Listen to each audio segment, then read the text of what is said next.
A hot topic at the moment is iOS14 and the increased privacy measures. Given the new opt-in tracking restrictions, what is your estimated impact of this across different genres and campaigns? This is a extremely good question. I wish I had all the answers to this, but from what I can gather, what I think and my thoughts. So,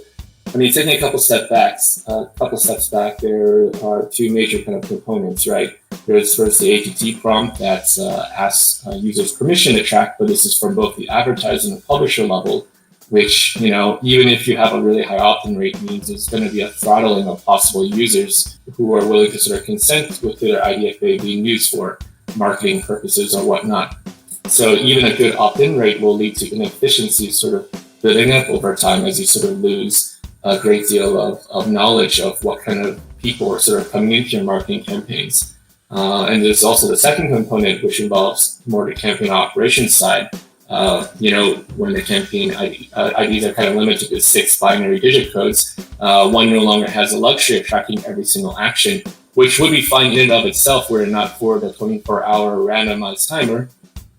which forces marketers to make a hard decision. And I think I read this actually on a blog post by Stefano, but decision to have completeness or timeliness of data. I think definitely it's useful to have as much information as possible to be able to measure that against ongoing activities. But also, if you get that information really far down the line, then you can't really do anything with that in regards to operational side of marketing UA. And I think we sort of have to take even more big step back to realize we're kind of living in a golden age of user acquisition, where a lot of the heavy lifting of the data analyst parts was in the Facebooks and Googles and all that kind of all-core. But now we sort of have to take up the task of being able to as accurately estimate and forecast what kind of worth our users are in being able to adjust our strategy and our campaigns to effectively deal with that. And in terms of it affecting different genres and domains, I mean, I think a lot remains to be seen, I think. But I think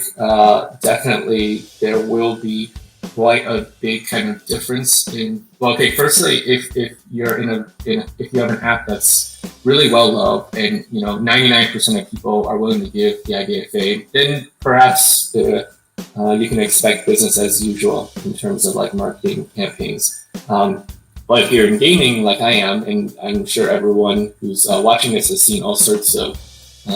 reports and everything on opt-in rates, if you're dealing with 30% or even lower, if you're in a category that may not be as open to giving out that kind of information, then it may require a rethinking about how exactly an app can grow. And, we could spend hours sort of talking about what that kind of strategy means. But I think ultimately that sort of requires people to think, UA managers to think more holistically outside of just the UA bubble, think more kind of growth, think about what kind of add-ons, so think about the ways you can work with both data analysts and live operations and how you can create or build creatives in order to cut through the clutter, because it's going to be one of the few levers we have remaining in order to differentiate and showcase the value of a particular game or app or product or whatnot.